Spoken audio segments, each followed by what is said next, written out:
Hey, salut à toi, j'espère que tu vas bien. Je m'appelle Nadège et c'est une joie pour moi aujourd'hui de t'accueillir pour le message du jour. Donc installe-toi confortablement, profite et puis on se retrouve juste après.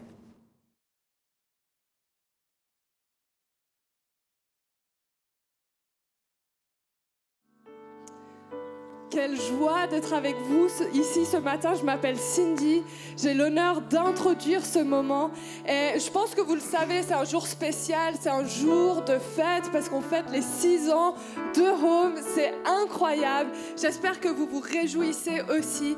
Mais la beauté de cette chose, c'est pas simplement que Home fête ses 6 ans.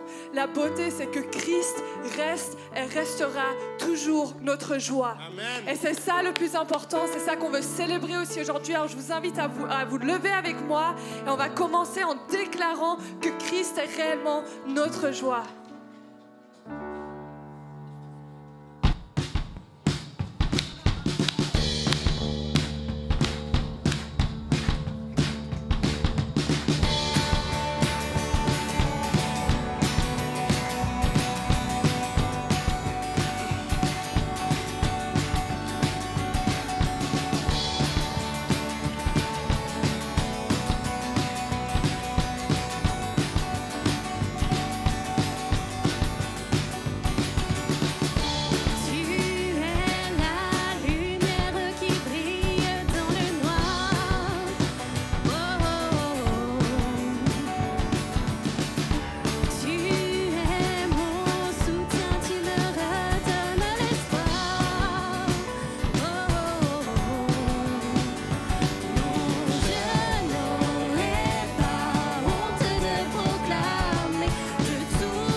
joie. Amen.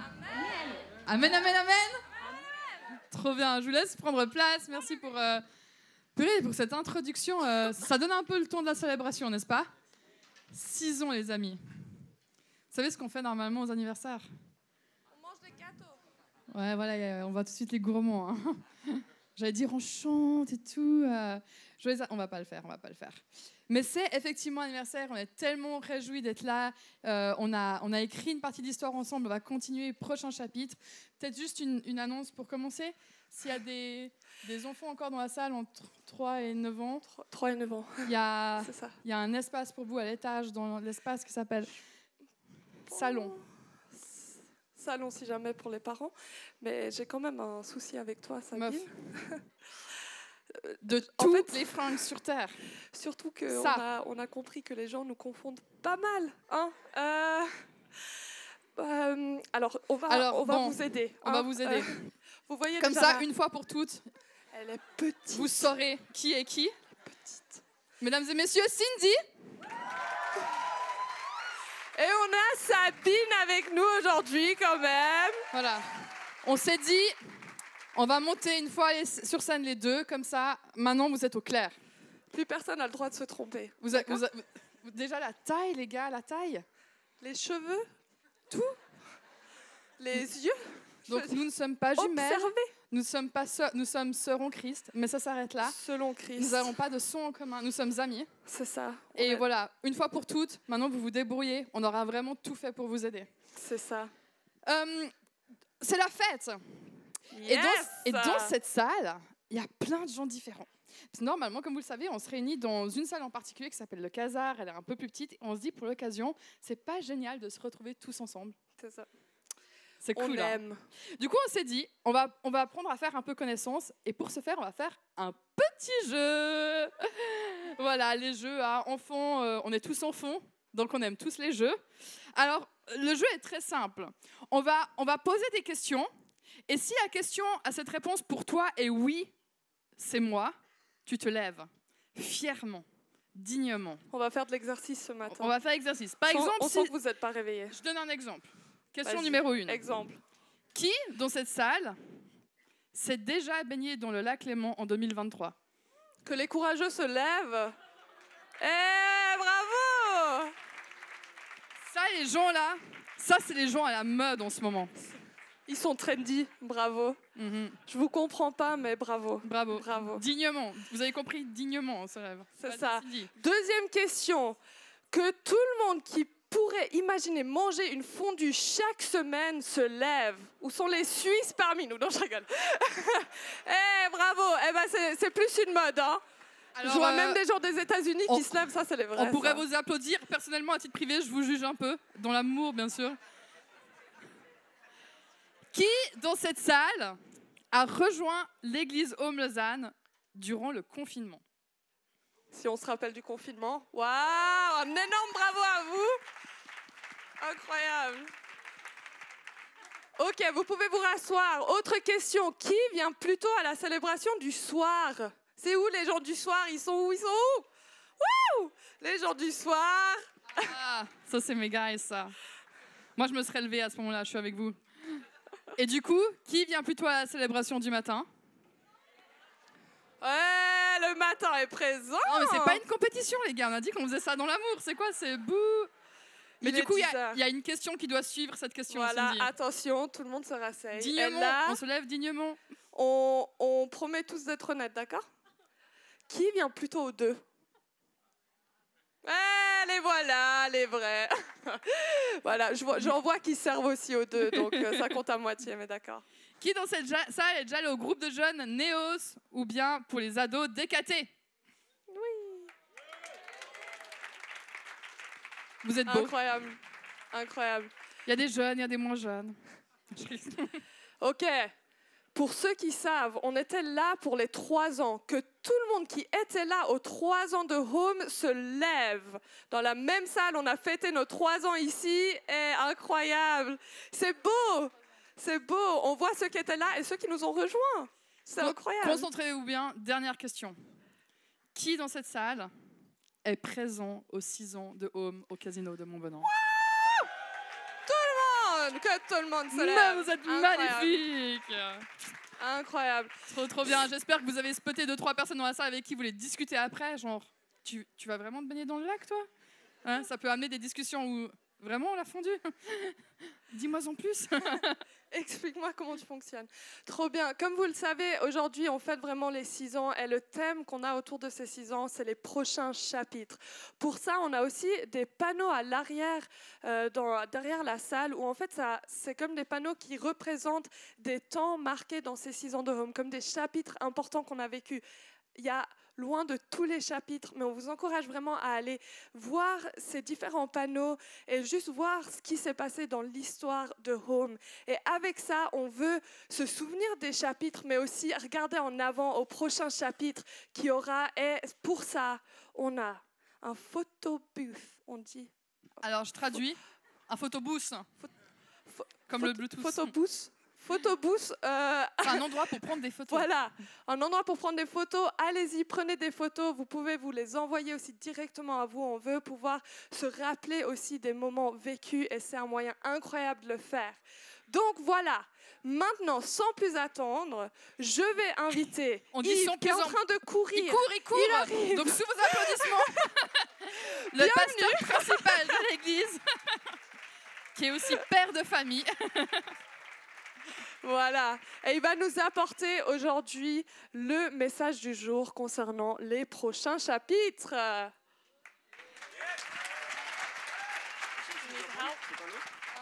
C'est quel micro? Oui. C'est sûr. Oui.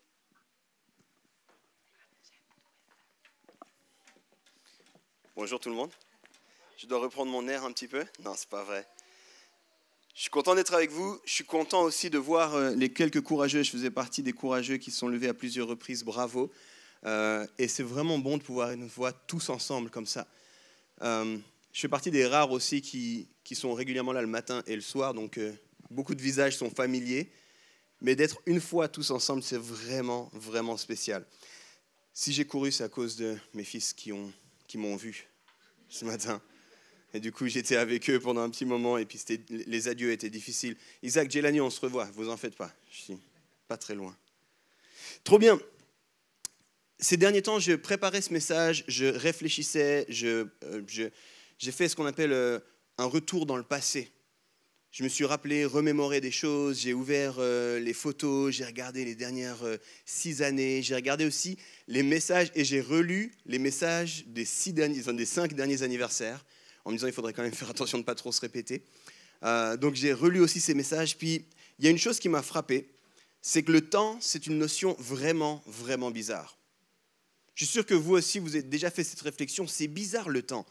Si je regarde par exemple à des choses comme ma famille, je dirais que le temps passe bien trop vite.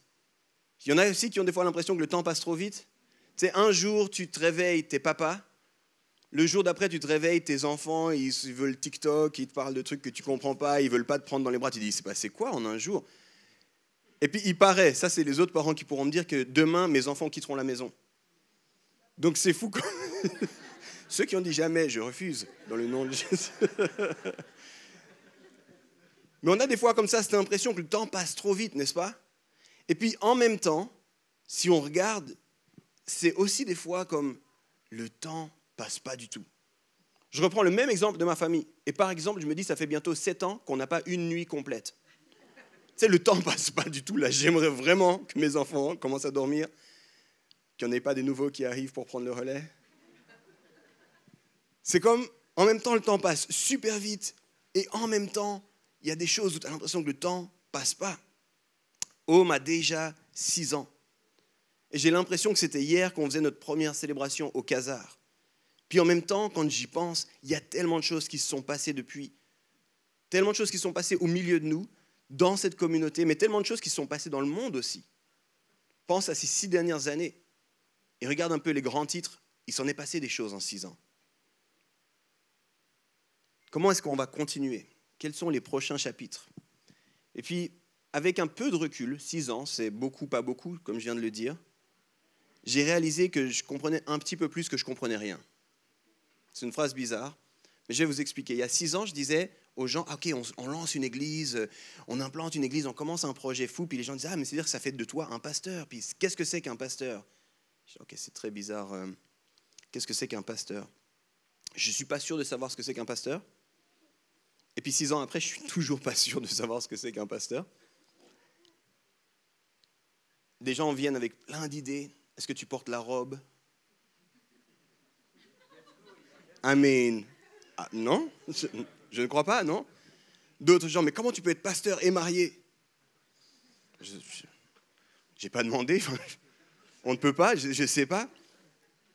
Et puis des fois, les gens me regardent, puis quand tu dis, je suis pasteur, ils font un petit peu... Et ils me font comprendre que je n'ai pas le look du pasteur. Pas plus tard que la semaine passée, il y a quelqu'un qui m'a dit, mais t'es pas un peu jeune pour ça?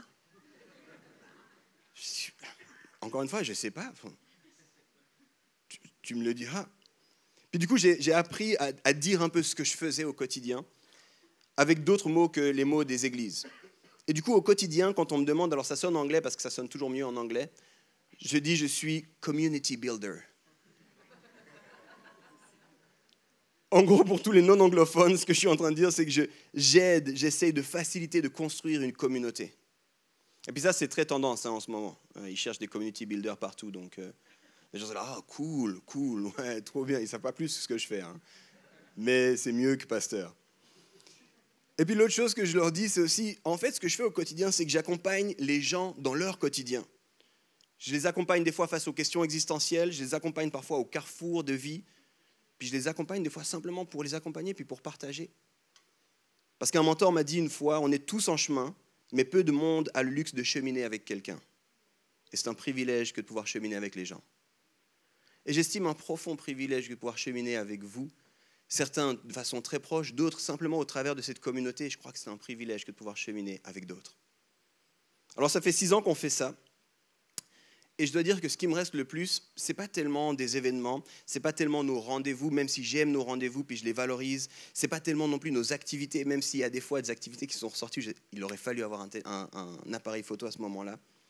Ce qui me reste le plus quand je pense aux 6 années, c'est les histoires partagées. Ce qui me reste le plus, c'est les moments où on s'est assis puis on a discuté. Des fois un à un, des fois en petits groupes de personnes, et puis d'entendre un petit peu et de voir ce que Dieu a fait au milieu de nous. Moi, ça me fascine, c'est complètement fou. Je pense à des noms, je pense à des visages, je pense à des rires, je pense à des fous rires, je pense aussi des fois à des larmes, je pense à des moments de silence. Parce que quand on est vraiment bien avec quelqu'un, c'est quand on peut être en silence avec quelqu'un. Et puis je suis vraiment reconnaissant de tout ce qu'on a construit jusqu'ici. Alors ça, c'était mon petit moment où je me tourne vers le passé. On fait ça aux anniversaires un petit peu. Puis maintenant, je vais essayer de me concentrer sur ce qu'il y a devant nous, les prochains chapitres justement. Et je vais faire une chose que, de mon souvenir, je n'ai jamais fait. Je vais commencer avec une citation. Ça, je l'ai déjà fait, ça, vous n'en faites pas. Mais je vais me citer moi-même. C'est bizarre quand même, se citer soi-même. Alors, je n'ai jamais fait ça. Je me suis toujours demandé, des fois, les profs, ils balançaient à l'école, à l'époque du gymnase, ils balançaient des trucs. Je me disais, est-ce que vraiment c'est des citations ou est-ce qu'ils se citent eux-mêmes ou... Aujourd'hui, je vais me citer moi-même, c'est bizarre. Mais j'ai écrit ça et je vais vous le lire. Je l'ai écrit en août 2016, si jamais. Home se construit. C'est cette communauté qui nous dépasse tous et qui en même temps ne pourrait être sans nous. C'est ce lieu qui nous fait grandir, dans lequel rire et peine sont partagés. C'est ce lieu où je suis vu, entendu et reconnu, où l'on m'accepte, m'encourage et me challenge.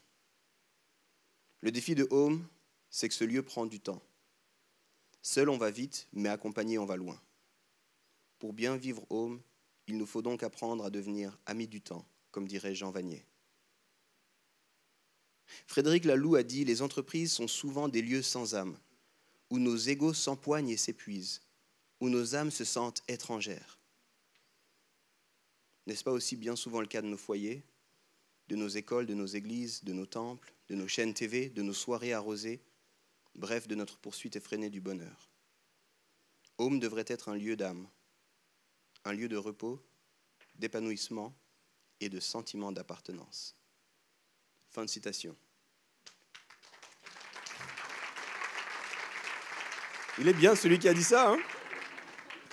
Mais il devrait écrire un livre peut-être.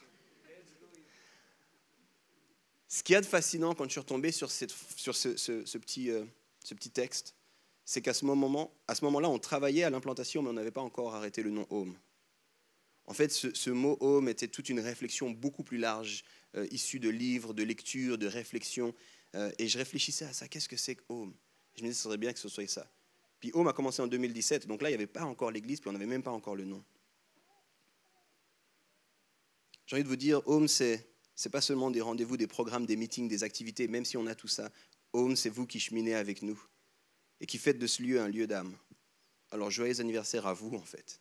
Et surtout, merci. Et je crois que vous pouvez vous applaudir, vous, en fait.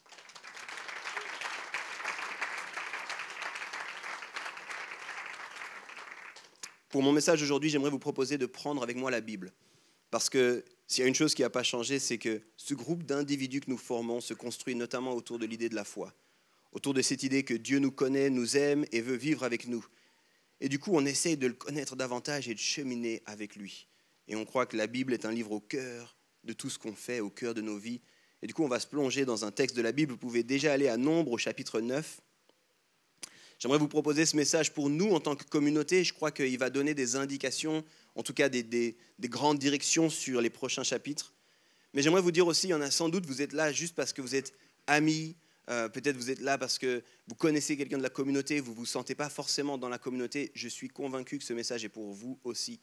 Je crois que ce message, on peut aussi le prendre à un niveau tout à fait personnel. Donc, restez avec nous, ce n'est pas que pour Home, c'est aussi pour toi là maintenant. On va aller ensemble dans Nombre, au chapitre 9, et on va lire les versets 15 à 23. Nombre 9, les versets 15 à 23. Je vais ouvrir la Bible aussi, comme ça, je laisse littéralement le temps à ceux qui doivent ouvrir la Bible. Nombre, on le trouve vraiment au tout début, c'est le 4e livre de la Bible. Et puis je vous donnerai un tout petit peu de contexte après avoir lu ce passage. Nombre 9, les versets 15 à 23. Le jour où le tabernacle fut dressé, la nuée couvrit le tabernacle, la tente de la rencontre. Depuis le soir jusqu'au matin, elle eut l'apparence d'un feu sur le tabernacle. Cela se passa constamment ainsi. La nuée couvrait le tabernacle et la nuit, elle avait l'apparence d'un feu. Quand la nuée s'élevait au-dessus de la tente, les Israélites partaient. Ils campaient à l'endroit où s'arrêtait la nuée. Les Israélites partaient sur l'ordre de l'Éternel et ils campaient sur l'ordre de l'Éternel. Ils campaient aussi longtemps que la nuée restait sur le tabernacle. Quand la nuée restait longtemps sur le tabernacle, les Israélites obéissaient au commandement de l'Éternel et ne partaient pas. Quand elle restait peu de jours sur le tabernacle, c'est sur l'ordre de l'Éternel qu'ils campaient et partaient. Si la nuée s'arrêtait du soir au matin et s'élevait le matin, ils repartaient. Si elle s'élevait après un jour et une nuit, ils partaient. Qu'elle s'arrête sur le tabernacle 2 jours, 1 mois ou 1 année, les Israélites restaient à camper et ne partaient pas. Et quand elle s'élevait, ils partaient. C'est sur l'ordre de l'Éternel qu'ils campaient et partaient. Ils obéissaient au commandement de l'Éternel, conformément à l'ordre que l'Éternel avait donné par l'intermédiaire de Moïse. Tout petit peu de contexte. Ici, on voit un peuple, les Israélites, qui sont en transition, on pourrait dire. Ils sortent d'une situation complexe où ils étaient en esclavage, où ils étaient opprimés, et puis ils vont vers quelque chose qui s'appelle la terre promise. Et puis, ils ont été complètement rendus possible de sortir de l'Égypte au travers de l'action de Dieu. Il y a vraiment des miracles qui se passent, et puis Dieu qui termine par ouvrir la mer pour qu'ils puissent sortir. Et puis en même temps, ils sont toujours dépendants de Dieu. Ils sont au milieu du désert. Tu sais. Ils sont dépendants de Dieu autant pour leurs ressources, pour manger, pour tout ça, mais ils ont aussi Dieu qui les guide. Et puis ça, c'est un moment qui nous parle de comment Dieu les guidait au travers de cette nuée. Puis en fait, c'est intéressant, plusieurs, vous êtes déjà allés dans le désert, mais l'idée du feu la nuit, c'est bien sûr pour les éclairer, mais c'est aussi pour les réchauffer. Il fait très froid la nuit. Et puis l'idée de la nuée le jour, c'est aussi pour les protéger. Et puis ça fonctionnait comme, voilà, Dieu vous guide là au milieu. Et je trouvais vraiment intéressant de penser à comment est-ce que nous, on est guidés? Comment est-ce que nous, on s'en va dans les prochains chapitres? Pour moi, je vous l'ai dit, c'est avant tout une histoire, c'est avant tout une aventure, Home. C'est avant tout nous qui cheminons vers quelque chose. Et puis si on chemine vers quelque chose, il faut savoir comment cheminer. Et je pense que ce passage nous donne quelques clés, ou en tout cas doit nous apprendre quelques éléments. Et je vais en sortir 3, pas de surprise. Mais ils vont être courts, surprise. Court pour moi, hein, d'accord? Il ne faut pas non plus vous attendre que je finisse dans 3 minutes là.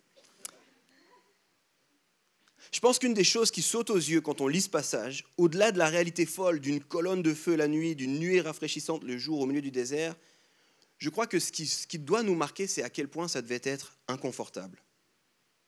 La première chose que je veux souligner, c'est que suivre Dieu ne signifie jamais être confortable. Puis ça, c'est mon tout premier point, je l'ai appelé « tout sauf confortable ». Et si tu me dis, on s'en va vers où? C'est quoi le prochain chapitre? J'ai envie de te dire « tout sauf confortable ». Tout sauf confortable. Puis c'est important de se le rappeler, en fait. La Bible, elle nous dit, parfois, il s'arrêtait un jour, parfois 2 jours, parfois 1 mois immobilisé, parfois 1 année. Mais il faut penser, là, on parle de milliers d'individus. On parle de milliers d'individus qui vivaient dans ce contexte-là. C'est-à-dire qu'ils avaient des tentes pour les suivre. Ils avaient, en plus de ça, justement, le tabernacle, c'était tout un élément logistique très précis de comment ils devaient le mettre en place et tout ça. Ils avaient du bétail, ils avaient des ressources. Et ces gens-là, quand la nuée s'arrêtait, et la nuée, ça représente Dieu littéralement. C'est Dieu qui les guide, qui les conduit. Quand Dieu dit on s'arrête, ils disent tous ok, on s'arrête. Puis quand Dieu disait on repart, ils repartent. Alors j'ai réfléchi à l'inconfort et à ce type d'inconfort. Et j'en ai pas trouvé beaucoup dans ma vie, des inconforts comme ça. Mais j'ai des souvenirs de l'armée. Il y en a qui ont fait l'armée ici, messieurs? Trois messieurs, d'accord. C'est vraiment surprenant. C'est vraiment surprenant. C'est bien, les autres ont fait le service civil, je présume.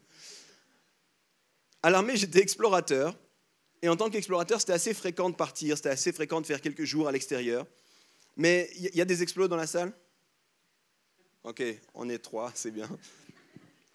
Une des choses qui était vraiment insupportable pour moi, c'est quand on s'arrêtait, mais qu'on savait qu'on n'allait pas rester longtemps. Parce qu'en fait, on devait s'arrêter, puis on devait tout mettre en place, et puis on faisait ce qu'on appelle un poste d'observation, et puis on devait faire le poste d'observation, puis j'étais là, mais on sait qu'on va partir, les gars. C'est nul, là, l'histoire. Puis on devait, tu sais, explorateur, on devait se camoufler et tout. J'étais là, mais vraiment, juste pour qu'un gars vienne en push, les puches c'est un petit véhicule militaire, observer notre poste d'observation puis dire c'est bien, c'est pas bien, puis repartir. Et j'étais là, mais pourquoi on doit faire ça? Moi, c'était insupportable. Par contre, quand on s'arrêtait pour la semaine, puis qu'on faisait un exercice de semaine, là, j'aimais bien, là. On s'arrête, je vais réfléchir, là, je mets ça comme ça, puis là, on va faire comme ça, on sera bien, puis là, on va faire comme ça pour les gardes, et puis on se mettait bien, on faisait des petits croquis, des schémas, les exploits, ils savent de quoi je parle. Mais j'aimais quand on devait faire ça pour longtemps. Et je me disais, mais comment ça devait être inconfortable pour ce peuple de suivre avec des milliers d'autres personnes, de se retrouver à des endroits et de dire, la nuée s'est arrêtée, les gars, plantez les tentes. Et j'imagine les enfants, parce que j'ai des enfants. On reste combien de temps, papa? C'est long encore? Je me dis, je ne sais pas, regarde la nuée, tu verras. Mettez les trucs, on met les animaux par là-bas, on fait les trucs, le tabernacle, les machins, puis tu sais, la nuit passe et tu te lèves et tu es là. Oh. On reprend tout, les gars. On y va. Imagine l'inconfort du truc. Et je lisais ce passage et je me disais, mais quelle folie. Et la chose qui m'est ressortie, c'est, Yves, suivre Dieu, c'est pas confortable. Suivre Dieu, c'est pas à propos de ton confort à toi. C'est pas à propos de est-ce que tu es bien là-dedans. En fait, c'est pas même est-ce que tu trouves ton rythme. Il y a des gens qui sont des gens de rythme. Moi, je suis un gars de rythme. Il n'y a rien d'insupportable que de changer de rythme. D'où mon défi avec les enfants qui me réveillent la nuit. Si on le fait et si on continue à suivre Dieu, c'est parce qu'on est convaincu que d'être avec le Créateur du ciel et de la terre, d'être en relation avec lui, d'être dans son amour, ça vaut tout l'or du monde. Ça vaut bien plus que mon confort à moi. Et je veux le suivre plus que de chercher mon confort. Et en vrai, ça veut dire que je dois mettre à mort ma propre définition du confort. Et j'ai envie de vous dire, les amis, on s'en va, on va continuer, mais les 6 premières années n'étaient pas confortables. Et je suis presque sûr que la suite non plus ne sera pas confortable. Mais on n'est pas là-dedans pour notre confort. Et il faut qu'on se méfie de notre confort. Je crois en particulier en Occident, où on a fait du confort notre but ultime, certains diraient même notre idole. Et puis dès qu'il y a un changement, on se dit, mais c'est pas possible. Attends, du Khazar jusqu'à Montbenon, faut pas non plus qu'il le fasse tout le temps, hein. Mais dès qu'il y a un truc qui change, attends, avant on faisait 2 chants, maintenant on fait 3 chants. Wow, je sais pas si je suis prêt. Hein. Faut que je travaille mon physique, rester debout 3 chants, I don't know. Et on a des tout petits changements comme ça, puis on est tellement ébranlé par ces changements, mais suivre Dieu, c'est jamais confortable. Puis on va continuer à suivre Dieu parce qu'on croit que c'est la chose la plus importante à faire. Et du coup, on est d'accord de mettre à mort notre confort. On est d'accord de dire, tu sais quoi, ça m'arrange pas, mais je vais continuer. Et puis, je ne vais pas le faire comme des explorateurs qui font à moitié les trucs. Tu sais. Bon, étant donné qu'on est là pour quelques heures, non. Le temps que tu nous dis d'être là, Seigneur, on va être à fond là. Puis quand on va passer à la suite, on va être à fond à la suite. Et puis, on va embrasser cette réalité. Maintenant, petit aparté, parce qu'on est en Occident, puis je vois certains de vos yeux, c'est tout à fait possible que certaines saisons soient confortables. Ce n'est pas chaque matin qu'il devait repartir. Il y a des fois où Dieu disait, bon, restez là un petit moment. Et je pense, parce que de ce que je connais Dieu, peut-être des fois il disait, on reste là parce que vous êtes fatigués là. C'est pour vous qu'on reste un petit peu. Moi, je pourrais continuer, mais je sens que vous avez besoin. Donc, je ne suis pas en train de dire qu'il n'y aura jamais de confort. Je suis juste en train de dire qu'il ne faut pas faire du confort notre idole. Il ne faut pas faire du confort notre but. Mais suivre Dieu doit toujours rester notre but. Maintenant, j'en parle pour nous en tant que communauté. Un des prochains chapitres, c'est cette réalité de continuer dans l'inconfort, mais je l'ai dit aussi, et c'est vrai pour toi individuellement, indépendamment de ton lien avec Home. Et je te pose cette question, est-ce que toi aussi tu as décidé de suivre Dieu avant de rechercher ton confort? Et pose-toi sincèrement la question. Pas maintenant, mais ce soir peut-être, demain. Est-ce que j'ai fait de mon confort une idole à tel point que j'ose plus suivre Dieu? Et je pose cette question parce que malheureusement, je l'ai vu souvent. Et malheureusement, j'ai été tenté souvent moi aussi. On chante des fois des chants qui disent « Jésus, je te suivrai ». Puis il dit « Déménage ». « Jésus, je ne vais pas déménager ». J'aime bien cette chanson quand même. Dans le principe, elle est vraiment...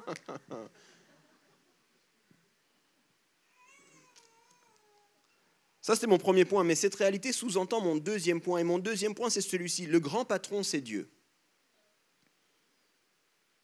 Le grand patron, c'est Dieu. Et il faut se poser cette question sincèrement. Qui est le patron de ta vie? Qui est celui qui décide pour toi? Les uns, peut-être, c'est votre patron professionnel. C'est fou de voir les choses qu'on pourrait être prêts à faire quand un patron nous demande de faire quelque chose. Et souvent, c'est terrible ce que je vais dire, mais souvent, on écoute plus nos patrons physiques dans le naturel, dans notre carrière, que Dieu. Si Dieu nous dit, j'aurais vraiment du plaisir à passer du temps avec toi, il faudrait que tu lises un peu la Bible. Oh. Écoute, là, j'ai mon programme bien chargé. On va voir. Le livre, il est en plus un peu imposant. Je vais peut-être prendre un calendrier puis lire un verset par jour. Puis ton patron, il dit, écoutez les gars, on est dans une période un peu de rush, il faudrait faire 2 heures sup. Bien sûr, mais j'annule ce que j'avais à faire, c'est pas un problème. C'est fou, hein, des fois, comme on est très différent entre notre patron et puis Dieu. Mais souvent, encore une fois, dans notre contexte, très souvent, le patron de nos vies, c'est nous-mêmes. Je suis mon propre boss. Et puis c'est très mis en avant. Hein. Tu sais mieux que quiconque ce que tu dois faire, qui tu es. Tu sais, il y a ces gros slogans, be true to yourself. On va chercher à l'intérieur de soi-même ce qui est vraiment vrai et bien pour nous. Oui, c'est bien, t'es important, mais t'es pas Dieu. Et le patron, c'est lui. Puis le patron, ça doit rester lui. Puis si je veux être d'accord d'entrer dans l'inconfort, c'est justement parce que c'est lui le patron. Marcher en disciple, suivre Jésus-Christ, une autre façon de le dire, puis c'est pas sexy, je sais, mais c'est mourir à soi-même. Être d'accord de mourir à soi-même. C'est une expression vraiment bizarre qui sonne très radicale, qui sonne pas trop 2023, je suis désolé. Mais ça veut dire que je me soumets volontairement à Dieu. Et la question, c'est du coup pas tellement qu'est-ce que moi je pense, pas tellement qu'est-ce que moi je veux, c'est pas tellement est-ce que ça me plaît ou ça me plaît pas, c'est plutôt qu'est-ce que Dieu me demande. Et si Dieu me demande santé, ouais, c'est vrai. Si Dieu me demande quelque chose, je vais le faire. Je vais le faire, inconfortable ou pas. Je relis juste le verset 18 du texte qu'on a lu de Nombre 9. Les Israélites partaient sur l'ordre de l'Éternel et ils campaient sur l'ordre de l'Éternel. Et cette phrase, elle est ressortie plusieurs fois. Hein. C'est toujours sur l'ordre de l'Éternel. Qui est le boss? Dieu. Et ils avaient un signe physique qui le leur rappelait. Et je pense que plusieurs fois, ils se sont levés en disant « Pourquoi ?» All right, on y va. Et je pense que sincèrement, des fois, il faut être honnête, des fois, c'est pas agréable. Mais la question, c'est pas est-ce que c'est agréable, c'est est-ce que Dieu m'a demandé ça? Et si Dieu m'a demandé ça, je vais le faire. L'obéissance vaut mieux que les sacrifices. Un autre passage de la Bible, si jamais. Est-ce qu'on obéit encore à Dieu? Alors à Home, on a des équipes de responsables, puis ils font un super boulot. Et on leur fait confiance. Puis on est dans cette réalité de se soumettre les uns aux autres. Mais on s'attend d'eux qu'ils suivent Dieu. On s'attend d'eux qu'ils soient à l'écoute de Dieu. On s'attend de ces équipes de responsables. Qu'est-ce que Dieu est en train de demander? Comment est-ce que ça va? Puis on ose challenger ça. On prend les décisions en équipe, on s'entend là-dessus. Ce n'est pas un grand Manitou, surtout pas moi, qui veut tout dicter. Vraiment pas. Mais on se met ensemble. Mais ultimement, la seule question, c'est pas c'est quoi tes préférences? C'est quoi les couleurs que toi t'aimes bien? C'est qu'est-ce que Dieu est en train de nous dire? Qu'est-ce que Dieu est en train de nous dire? Puis quand on a cette paix, cette conviction ensemble, dans la soumission les uns aux autres, Dieu nous dit ça, on va y aller. Puis des fois, ça va déplaire aux gens. Tu sais quoi? On va y aller. Pourquoi? Parce qu'on n'est pas là pour plaire aux gens. On est là pour suivre Dieu. Puis des fois, c'est très bien. Puis des fois, ça plaît aux gens. Tant mieux. Puis des fois, ça ne plaît pas aux gens. Tant pis. On va suivre Dieu. Il y a un peu moins de moments, je sens que vous êtes un peu moins motivés par tout ce que je dis là, ça marche.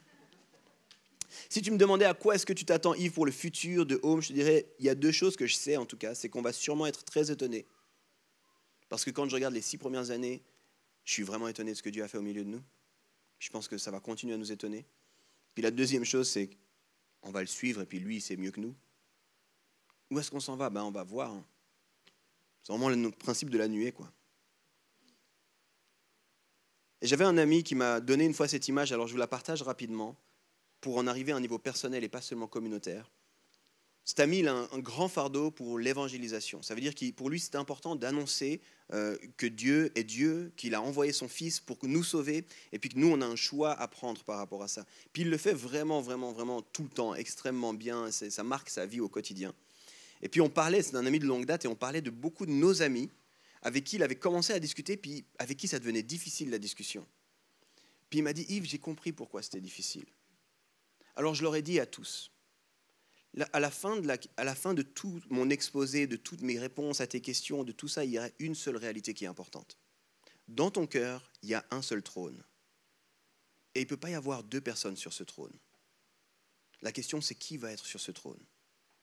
Parce que souvent, les amis étaient là, ouais, c'est intéressant, je vois que c'est cool la vie que tu mènes, j'aime bien certains des principes, mais est-ce que, puis ils essayaient toujours de trouver un moyen de comment est-ce que je peux suivre Dieu tout en restant le maître de ma propre vie.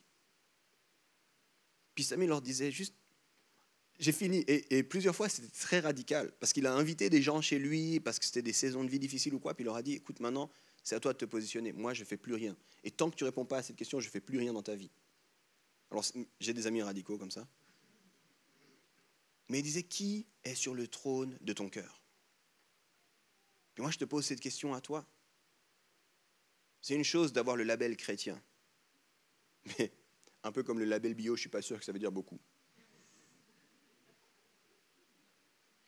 Désolé. Pardon, je crois que j'ai touché une corde sensible. En ce moment, je crois que j'ai touché une corde sensible. Je m'excuse, pardon. Ça m'est égal le label que tu te donnes. La question que j'ai, c'est qui est sur le trône de ton cœur? Est-ce que vraiment tu suis Dieu et tu laisses Dieu être le grand patron? Et j'en arrive maintenant à mon dernier point sur ce texte. Et ce point, c'est une réflexion qu'un ami que j'appelle aussi vieux sage m'a transmise. Plusieurs le connaissent ici, il s'agit de Paul Aimès, qui est physicien et théologien. Et il disait la chose suivante, et puis on était un petit groupe et il nous disait ça, et ça m'a vraiment marqué. Il disait, avant le peuple devait suivre la nuée, mais aujourd'hui nous sommes invités à vivre dans la nuée. Et tu sais, quand tu as, littéralement, il pourrait être mon grand-papa là, et qui dit un truc comme ça, je regarde. Je ne veux même pas être rapide parce que ces gens-là, ils ont un humour bizarre, tu sais. Si je dis trop vite, ouais, c'est vrai, il dit, mais pas du tout, c'était une bêtise. Alors, je ne dis pas trop vite, ouais, trop, tu sais, parce que des fois, on est comme ça, nous les jeunes. J'ai juste écouté, puis j'ai dit, je vais réfléchir. Je vais réfléchir à ça. Oui, je suis jeune, moi aussi. Par rapport à lui, je suis jeune. Tout est question de perspective. Et du coup, j'ai pris ça, puis j'ai dit, qu'est-ce que ça veut dire? Et un peu plus tard, je lui ai dit, Paul, qu'est-ce que tu veux dire par là? Et il m'a dit, tu vois, la nuée, c'est une manifestation de la présence de Dieu. C'était un signe visible et tangible que non seulement Dieu avait libéré le peuple, mais qu'il le conduisait. C'était pas juste il était intervenu puis il s'était retiré, il était avec eux puis il continuait avec eux. Puis c'était un signe pour toutes les personnes qui auraient voulu attaquer le peuple aussi que, hey, les gars, on blague pas avec ces gens-là. Puis il disait, mais eux, il y avait une distance qui était nécessaire entre la nuée et eux. Mais quand Jésus est venu sur terre, il a inauguré une nouvelle ère, une nouvelle réalité, une nouvelle période. Et dans cette nouvelle ère, Jésus a rendu la présence de Dieu disponible à tous. Puis du coup, il disait, trop de chrétiens continuent à marcher derrière la nuée alors qu'ils sont invités à être dans la nuée. Et j'étais là, Paul, qu'est-ce que tu veux dire par là encore une fois? Puis il me disait, on n'est pas simplement invité à suivre Dieu, on est invité à cultiver sa présence. On est invité à cultiver sa présence. Et il disait, sa présence, on ne peut rien nous faire pour la présence de Dieu. Dieu est omniprésent, il est présent partout. Mais nous, on peut décider de laisser de la place à cette présence ou pas. Il ne va pas s'imposer à nous. Et du coup, il disait, des fois, je vois les chrétiens, puis ils sont comme, où est-ce que Dieu me dirige ou quoi, alors qu'ils devraient regarder dans leur cœur. Est-ce que je laisse la place à Dieu?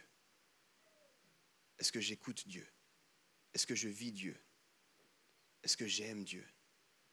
Pas juste, est-ce que je suis loin et distant? Puis vous voyez, cette Bible, il y en a beaucoup qui l'apprennent comme, ils disent, ouais, c'est le GPS de ma vie, et puis c'est bien, puis ils la lisent comme un ensemble de principes, de règles, même d'informations historiques, puis tout ça est là-dedans, c'est juste.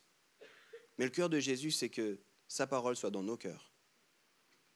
Pas qu'il y ait seulement cette distance-là, mais que sa parole soit dans nos cœurs, que nous, on soit capable de dire, Seigneur, qu'est-ce que tu fais en ce moment? Qu'est-ce qui se passe en ce moment? Jésus dit, je vous appelle maintenant, plus mes serviteurs, mais mes amis. Qu'est-ce que ça veut dire? Du coup, mon dernier point, je l'intitule, est-ce qu'on vit la nuée? Vivre la nuée. Et si tu me demandes à quoi ça ressemble les prochains chapitres, j'ai envie de te dire, on va continuer. Et puis c'est quelque chose d'extrêmement important pour nous de dire, Seigneur, on t'accueille au milieu de tout ce qu'on fait, de qui on est, et on te laisse cette place-là. On ne veut pas simplement entendre tes directives, puis ensuite marcher à ta suite. On veut vivre cette communion à laquelle tu nous invites et cultiver des espaces où ta présence est toujours la bienvenue. Ça fait déjà 6 ans. Qu'est-ce qu'on va faire alors après? Qu'est-ce qu'on peut dire pour les prochains chapitres? Je l'ai dit, 3 phrases qui vont nous accompagner. On va embrasser l'inconfort, conscient que notre confort humain est souvent un piège à notre marche de disciple. On va laisser Dieu être le seul grand patron et on va toujours chercher à cultiver sa présence. Là, je pourrais presque m'arrêter. Ce serait bien. Mais je sentais de faire autre chose. Très rapidement, je vais m'adresser à tous ceux qui ont rejoint Home durant la dernière année ou durant les 2 dernières années. Tous ceux qui peut-être, pour une raison X ou Y, se sentent un peu déconnectés. Ouais, c'est bien si on te demande c'est quoi ton église, tu dis c'est Home, mais à chaque fois que tu arrives, tu dis je me sens perdu, je ne sais pas trop, est-ce que je connais encore les gens, qu'est-ce qui se passe? Tous ceux qui ont l'impression, justement, ça va un peu trop vite, cette histoire. Il y a trop de nouvelles personnes ici. Ça va un peu trop vite, on va maintenant à Genève, on ne sait pas, et d'ailleurs il y a des gens de Genève dans la salle, je suis trop content. Mais on va bientôt à Genève, qu'est-ce que ça veut dire? Tous ceux qui disent on n'a plus de repères, qu'est-ce qui va se passer? Les leaders changent, qu'est-ce qui va se passer? J'ai envie de vous partager rapidement quelques secrets de famille. Et c'est les meilleurs conseils que je peux vous donner pour vivre la famille. Puis j'aimerais le résumer avec cette phrase-là, puis si vous vous sentez concerné par ça, posez-vous la question, est-ce que j'ose encore le nous? Osez le nous. Osez le nous. Voilà mes conseils, très rapidement. Premier conseil, contribue à la vie de famille. Oser le nous, ça veut dire que je ne suis pas un spectateur, mais je suis un acteur. C'est-à-dire qu'il y a de la place pour moi. Même si ce n'est pas forcément évident, même si je ne suis pas sûr, c'est comment je peux donner un coup de main. Tu serais surpris. Ici, tu penses à ce matin, tu regardes un peu ce qui se passe ce matin, puis tu te dis peut-être que le plus de travail, c'est sur la scène. Mauvaise idée, mauvaise pensée. Le plus de travail, ça n'a rien à voir sur la scène. C'est toutes les petites mains qui ont mis en place, qui sont venues bien plus tôt, qui ont aidé à porter du matériel, toutes les petites mains qui ont décidé d'aller faire des courses dans la semaine pour qu'on puisse ensuite avoir un apéritif, toutes les personnes qui sont venues donner un coup de main. Ça n'a rien à voir avec un don et un appel au passage. Ça a à voir avec un cœur. Comment je peux donner un coup de main à la vie de famille? Puis j'ai envie de te dire, si tu veux vraiment vivre Home, contribue à la vie de famille. Ne sois pas un spectateur, ose le nous. Le deuxième des conseils, trouve tes gens au cœur de la famille. On est un certain groupe, et puis je vais te faire un aveu qui va surprendre personne, je ne connais pas tout le monde. Alors enlève-toi la pression, toi, de connaître tout le monde. Des fois, on a l'impression, mais tu sais, je connais que 25 personnes. C'est énorme déjà. La plupart des gens ne connaissent pas autant de monde que toi. La question, ce n'est pas est-ce que je connais tout le monde, la question, c'est est-ce que je connais quelques-uns? Est-ce que je tisse du lien avec quelques-uns? Puis la bonne nouvelle, c'est qu'on s'en va ensemble dans une même direction. Puis si tu connais quelques-uns, c'est un bon début. Mais des fois, les gens, ils restent bloqués en disant hey, « il y a trop de monde, je ne connais pas ». Cherche quelques-uns. Puis on fait plein de choses pour aider ça. On a plein de gens, plein de possibilités, plein d'activités pour que tu puisses connecter avec quelques-uns. Mais le but, c'est que tu connectes avec quelques-uns. Trouve tes gens au milieu de la famille. J'ai une extrêmement grande famille. J'ai 15 oncles et tantes. Ça donne un peu le contexte. On a un groupe de famille où tout le monde n'est pas dessus et on est plus de 70 sur le groupe de famille. Comment t'expliquer? Je ne connais pas tous mes cousins, cousines. Mais je sais qu'ils sont cousins, cousines, tu vois. Et puis, il y en a quelques-uns, on est plus proches. Quelques-uns, on s'écrit aux anniversaires, mais pas tous. Mais ça n'empêche pas qu'on soit une grande famille. Ça n'empêche pas qu'on s'aime tous. Puis quand je les rencontre, je suis là, ah, c'est toi, en fait. Incroyable, viens dans mes bras. T'as 15 ans, je t'ai jamais vu. Mais je t'aime, parce qu'on est dans la même famille. Et j'ai toujours eu à cœur qu'on vive ça à l'église. Et ça demande quand même qu'on trouve quelques-uns. Troisième conseil, essaye de mettre en pratique ce qu'on discute. Le but, c'est pas tellement qu'on soit rempli d'informations, c'est pas qu'on ait des citations sympas, surtout celles d'aujourd'hui. C'est pas qu'on ait des statistiques vraiment cool à ressortir. C'est pas qu'on ait des hey, tu sais, je vais te donner un truc alors qu'on a un anniversaire ou un cocktail ou j'en sais rien, puis tu sors une citation sur le monde d'aujourd'hui. Non. Le but, c'est qu'on soit transformé. À la fin de sa vie, Jésus, il dit, allez et enseignez-leur à mettre en pratique. Il n'y aura pas d'examen au ciel pour savoir combien de versets tu connais par cœur. Est-ce que tu es capable d'articuler un élément de doctrine de façon vraiment phénoménale? Non, la question c'est est-ce que tu as mis en pratique? Est-ce que tu as mis en pratique? Puis j'ai envie de te dire, tu serais surpris quand tu te mets à mettre en pratique au sein d'une famille comment ça te fait appartenir. Tu sais, il y a des gens ici, c'est cette semaine qu'on m'a parlé de ça, il y a des gens, on est en plein carême, on a commencé cette semaine le carême, les 40 jours de jeûne qui nous mènent jusqu'à Pâques. Puis il y a des gens qui ont dit, je n'avais jamais fait ça, mais parce que dans l'église, quelques-uns ont dit ça, je me suis mis à faire ce jeûne. Et d'un coup, ça me rapproche de quelques-uns. Est-ce que vous faites aussi le jeûne? Est-ce que vous aussi, vous vivez ça? Il y en a quelques-uns, j'arrive pas à prier. Mais prends 3 amis ici et priez ensemble. Mettez en pratique, vous allez voir comment ça fait la différence. Et mon dernier conseil, qui est vraiment bateau et vraiment simple, continuez à venir. Continuez à venir. Ça semble bête, mais si tu veux oser le nous, il faut venir encore et encore et encore.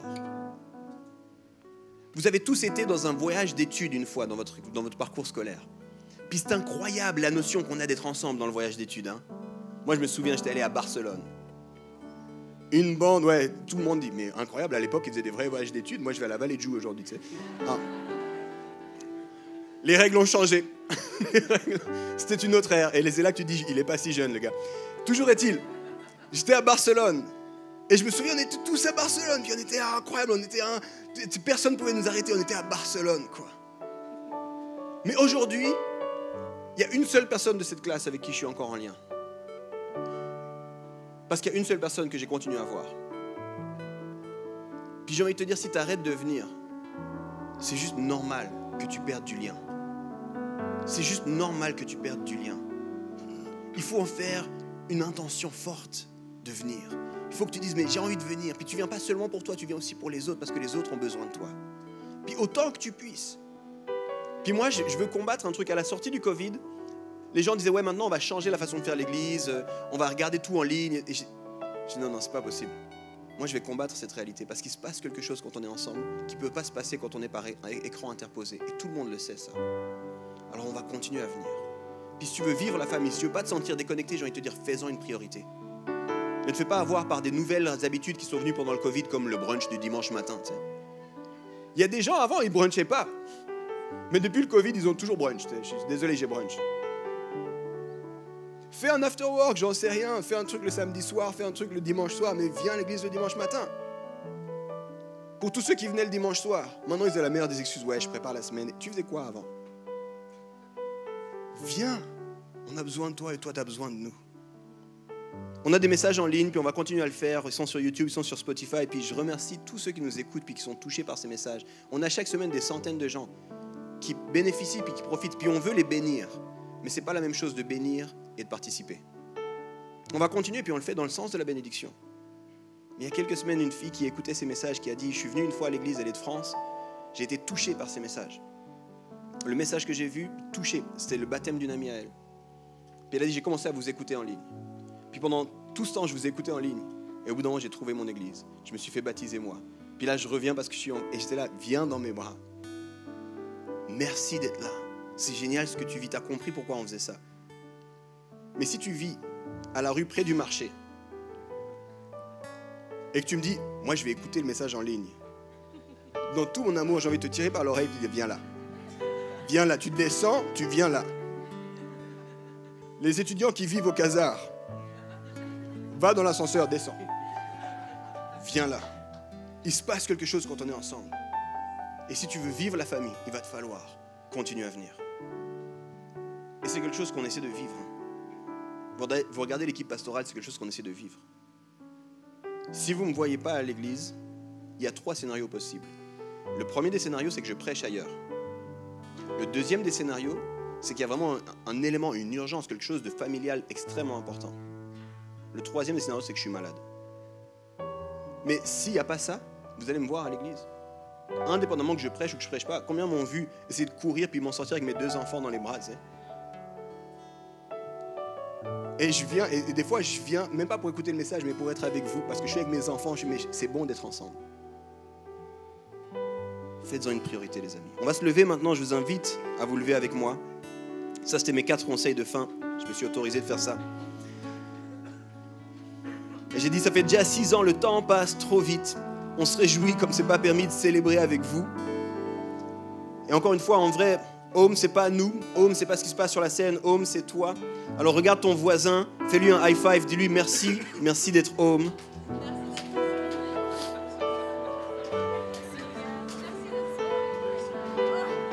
Merci à toi. Merci à toi. Oh, merci. Merci d'être home. Merci d'être home. David, merci. Bro, together in this.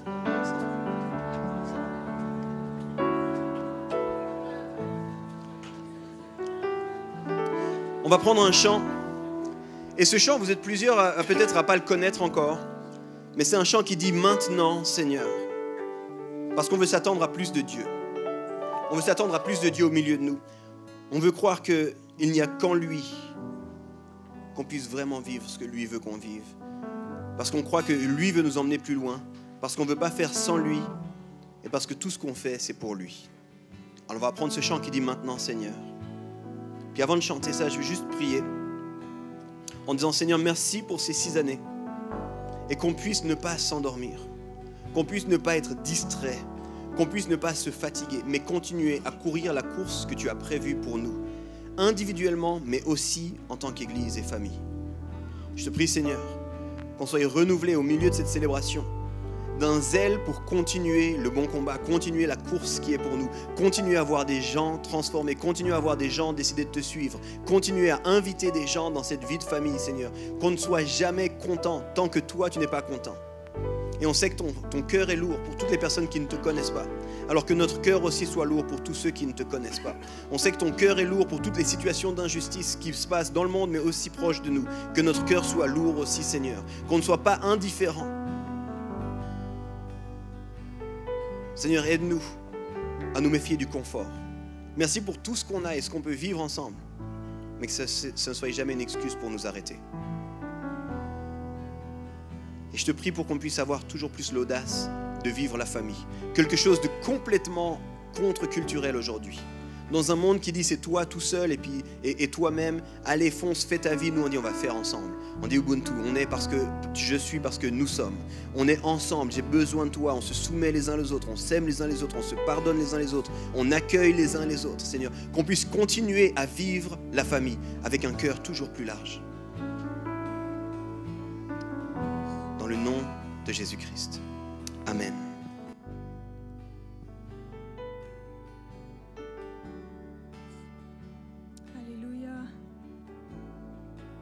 Chantons ensemble, tu es celui. Tu es celui qui ouvre les yeux des aveugles. Tu es celui qui change les vies. Tu prononces une parole et ce qui était mort reprend vie. Chantons à nouveau ensemble, tu es celui qui ouvre. Tu es celui qui ouvre les yeux des aveugles.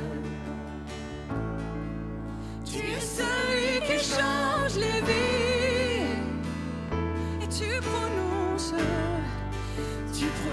une parole et ce qui était mort reprend vie.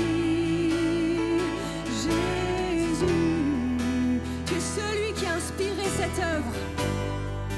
Tu es celui qui a inspiré cette œuvre, qui l'emmènera jusqu'au bout. Tu avais décidé d'écrire, tu avais décidé d'écrire cette histoire avec nous. Chantons à nouveau. Tu es celui qui a inspiré, déclarons ensemble. Tu es celui qui a inspiré cette œuvre, qui l'emmènera jusqu'au bout. Tu avais décidé d'écrire cette histoire avec nous. Chantons maintenant. Maintenant, Seigneur, souffle sur nos pays, envahis nos villages, viens toucher nos familles. Maintenant, Seigneur, fais connaître le nom qui peut guérir les nations, le nom de Jésus-Christ.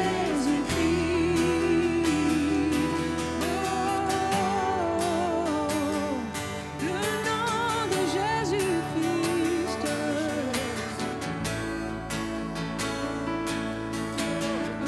Déclarons, tu es celui qui ouvre les yeux des aveugles. Tu es celui qui change les vies. Alléluia. Tu prononces une parole et ceux qui étaient morts reprend vie. Jésus, tu es celui qui a inspiré cette œuvre, qui l'emmènera jusqu'au bout. Tu avais décidé d'écrire cette histoire avec nous. Chantons ensemble. Maintenant, Seigneur. Et maintenant, Seigneur, souffle sur nos pays, envahis nos villages, viens toucher nos familles. Oh, maintenant, Seigneur, fais connaître le nom qui peut guérir les nations, le nom de Jésus-Christ. Maintenant, Seigneur, souffle sur nos pays, envahis nos villages, viens toucher nos familles. Maintenant, Seigneur, fais connaître le nom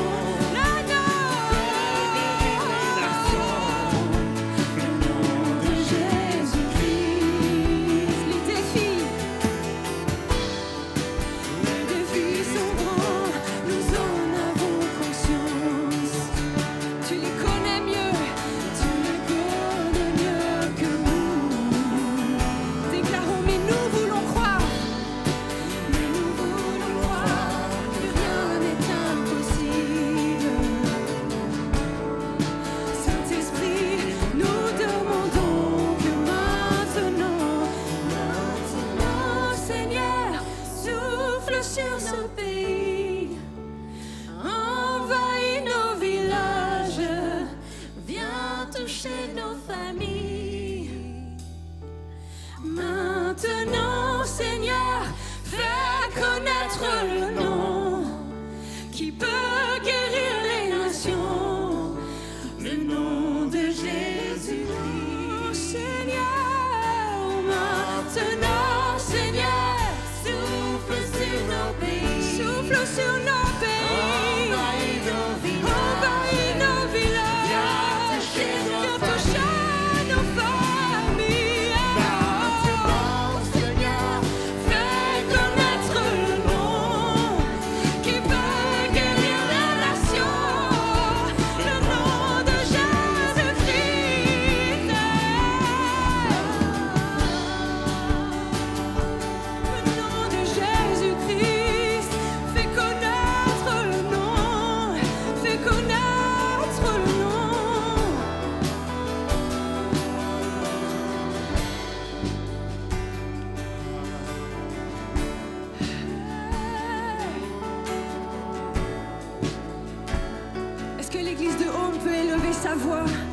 rendre gloire au roi des rois?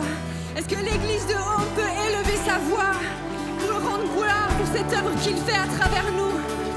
Est-ce qu'on peut élever un chant de louange, un chant de reconnaissance, parce qu'il est digne et parce que nous ne pouvons rien sans lui? Gloire à toi, Jésus. Gloire à toi, Jésus. Alléluia.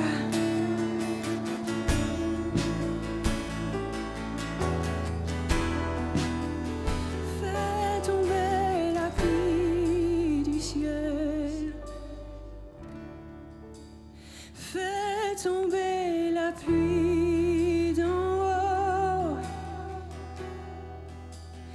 Fais tomber la pluie du ciel. Fais tomber la pluie d'en haut. Fais tomber. Fais tomber la pluie du ciel. Fais tomber la pluie d'en haut. Ouvre les écluses. Ouvre les écluses, Seigneur. Fais tomber la pluie du ciel. Déclarons, ouvre les écluses, Seigneur. Ouvre les écluses, Seigneur. Et fais tomber la pluie du ciel. Fais tomber la pluie. Fais tomber la pluie. Fais tomber la pluie. Fais tomber la pluie.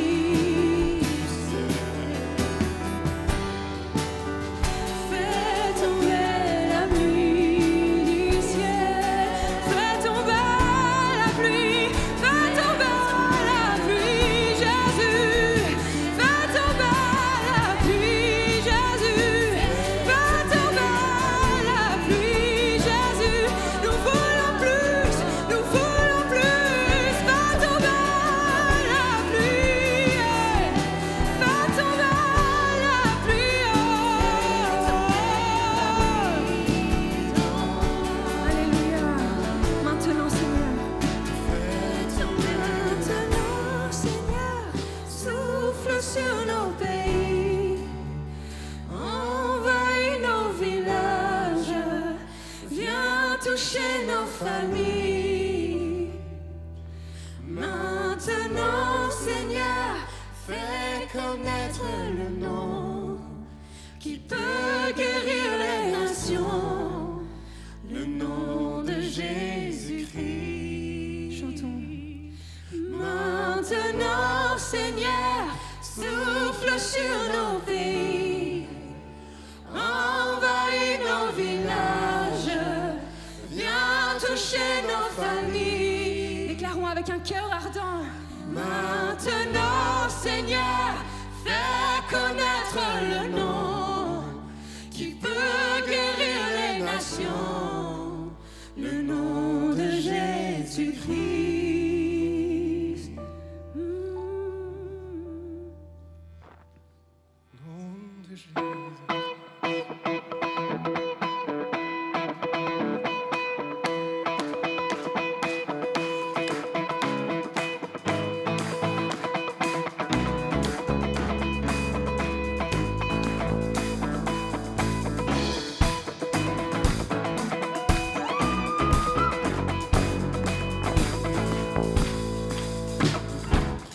Qui est semblable à toi? Tu es redoutable, tu es incomparable. Mes peurs tremblent au son de ta voix. Non, rien ne pourrait remplacer ta puissance. Non, rien ne pourrait surpasser ta puissance. C'est près de toi que je désire me tenir. Près de toi.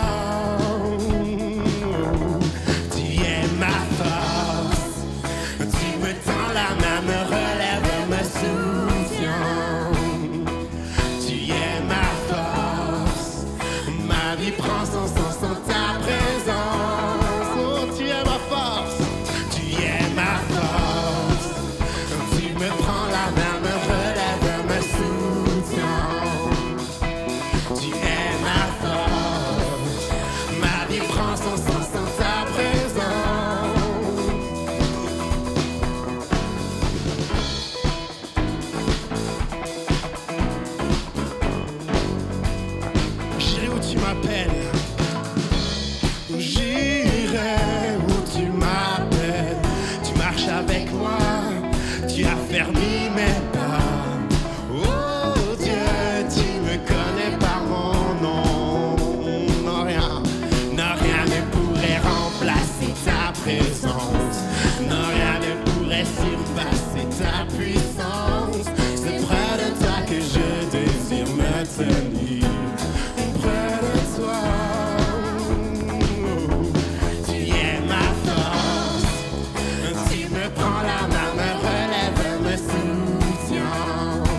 couvre-moi de ta nuée.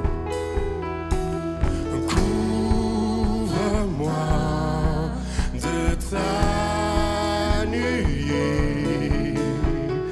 Fais-moi voir ta gloire. Oui, Seigneur, parce que tu es ma force. Tu me prends la main, me relève, me soutiens. Tu es ma force. Ma vie prend son sens.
acclamer le Seigneur. Alléluia, gloire à toi Seigneur, gloire à toi Seigneur. On arrive gentiment à la fin.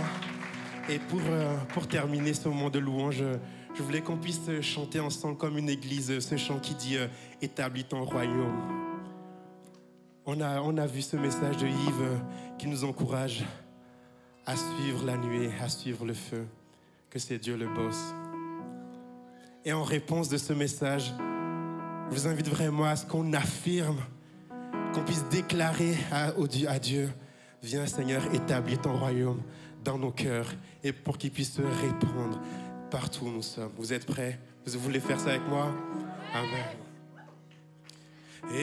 Établis ton règne, fais fuir les ténèbres, montre ta puissance, guéris la nation, embrasse ton Église, reprends ce pays, transforme l'atmosphère, établis ton règne ici.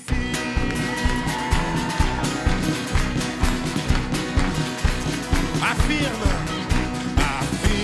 ton royaume, et règne dans nos cœurs. Grandis-en-nous, Seigneur, révèle nos destinées, embrasse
aussi de nous avoir guidés durant ce temps. C'était incroyable. Et Merci. quelle joie. J'ai tellement aimé. On a commencé avec Christ et notre joie. On finit dans la joie et c'est pas terminé. C'est pas terminé. J'ai quelques annonces qui rentrent exactement dans ce thème de prochain chapitre. C'est des annonces qui me réjouissent vraiment le cœur. Je ne vais pas faire long, mais je vous les donne quand même. La première, c'est le 3e point d'Yves ce matin, c'était... ça se voit que vous avez écouté, hein, bravo. Prochaine résolution, prenez des notes. Vivre la nuée, vivre la présence de Dieu, cultiver la présence de Dieu. On croit que c'est fondamental pour nous. Pour ça, on a des in and out mornings qui vont commencer, c'est-à-dire in and out matin, qui vont commencer dès mars, chaque premier mardi matin. Il n'y a personne qui prend des notes. Je ne comprends pas. Vous êtes où, les gars? Sortez vos agendas, je ne sais pas, moi, faites quelque chose. In and Out Mornings, le premier c'est le 7 mars, 2 c'est pour les lève-tôt, 6h30 à 7h30, le cœur reste toujours le même, cultiver la présence de Dieu en communauté, qu'on soit une communauté rythmée par la présence de Dieu, plus d'infos sur le site internet, aussi pour les prochaines dates. Deuxième annonce, ça fait maintenant 2 ans qu'on travaille sur une formation de marcher en disciple au quotidien. C'est une formation incroyable qui a été repensée, revisitée, refaite. Je ne vais pas vous donner plus de détails, mais sachez que la première session de ces formations aura lieu en mai. Les inscriptions ouvriront en avril. C'est simplement une formation qui est à disposition pour vous dans votre marche de disciple au quotidien. La marche de disciple, c'est quelque chose qui est tangible, concret, dans notre quotidien, et cette formation sera là pour vous servir. Je ne vais pas donner plus d'infos, sachez juste que c'est une formation en ligne sur 6 semaines et à faire ensemble. Voilà. Je continue avec les dates agenda. Genève, on en a parlé, on a prié, on s'est tenu avec, on les a envoyés et ça démarre réellement le 12 mars. C'est la première de leur célébration et ça, c'est génial. On vous le dit pour que vous le sachiez, que vous continuez à les porter en prière, que vous continuez aussi à vous réjouir en tant que communauté. Un lancement d'une nouvelle communauté comme ça sur Genève, ça vient aussi peut-être avec des défis. Il y a de la logistique, ça reste une petite équipe. Il y a plein d'inconnus. Donc tenez-vous aussi en prière avec eux. Ça sera donc le 12 mars à Genève. Et puis, à partir de cette date, il y aura des célébrations sur Genève toutes les 2 semaines. Donc voilà, il y aura aussi tout ce qui est communiqué aussi sur l'internet pour dire le truc un peu large. Et puis encore une date, on vous en dit des dates, on profite que vous êtes tous là, comme ça c'est fait. Le 21 mai, c'est une date qui nous réjouit trop, ça sera une date avec des baptêmes. C'est quelque chose qui nous réjouit, c'est des vies qui sont transformées et qui sont changées. Donc notez cette date, soyez là pour vivre cette journée de réjouissance, de joie ensemble. Et puis aussi, si vous êtes intéressé par les eaux du baptême, vous pouvez aussi venir vers un de nous qui était... quelqu'un de Home que vous connaissez, qui en prendra en bonne note, ou bien un prochain Welcome Point, un de ces prochains dimanches. Voilà, ça c'était un petit peu les grandes infos. Vous avez suivi, c'est bon? Là, il faut nous dire oui parce que... J'espère que vous avez pris des notes. Ça marche. Alors encore quelques infos. On rappelle le photo booth, l'endroit pour prendre des photos qui est derrière ce rideau vers les boissons. Il est installé, profitez-en, partez pas sans avoir pris une petite pique de souvenirs. On rappelle qu'il y a aussi un panneau qui se trouve, on m'a dit par là-bas. Donc vous irez par là-bas. C'est un de ces panneaux, en fait, vous les verrez un peu partout avec plusieurs chapitres. Et ce panneau-là, il est vide et il y a des stylos. Et c'est quoi les prochains chapitres? C'est quoi vos rêves pour Home? Et on vous encourage à vous y arrêter, à noter une phrase, un dessin, quelque chose que vous avez sur le cœur. Home, c'est nous tous et on construit ensemble et on serait ravis de pouvoir aussi avoir vos inputs et votre créativité sur ce panneau-là. Il y a aussi des équipiers de prière qui vont se tenir sur le devant de ce côté. À la fin du culte, si vous avez envie de passer un temps de prière avec quelqu'un, ils sont à votre disposition avec un cœur disponible aussi pour ça. Et puis... promis, j'arrive au bout. À 14h30, on s'est dit il faut qu'on exploite cette salle. À 14h30, on va continuer. On va continuer avec un de ces fameux in and out. Sauf qu'il ne sera pas morning, il sera afternoon. De 14h30 à 16h, in and out, c'est un temps tout simplement où on loue et on prie. Et il n'y a pas un énorme programme, c'est juste vraiment on loue et on prie et on le fait ensemble.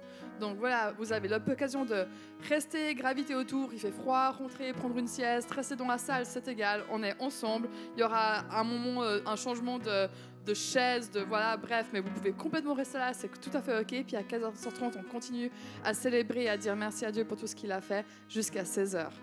Et puis, je termine par une annonce cool. C'est parti, la meilleure annonce pour certaines personnes. Ça concerne l'Estoma. C'est qu'on a des équipes exceptionnelles qui ont préparé durant la semaine, qui ont préparé ce matin, qui sont se lever tôt pour ça. Et il y a un bel apéro qui vous attend derrière. Et ça, c'est stylé. Parce que bon, anniversaire sans gâteau. Alors en l'occurrence, c'est plutôt des planchettes, mais ça le fait aussi. Et il y a même un stand crêpes qui est tenu par Neos. Et il y a même une table avec plein de bonbons. Je dis ça, je dis rien. Et il y a une table avec des sandwichs spéciaux pour les kids aussi. Donc voilà, je vous laisserai graviter. Prenez le temps encore de faire connaissance, de juste kiffer le moment. Voilà. Yes.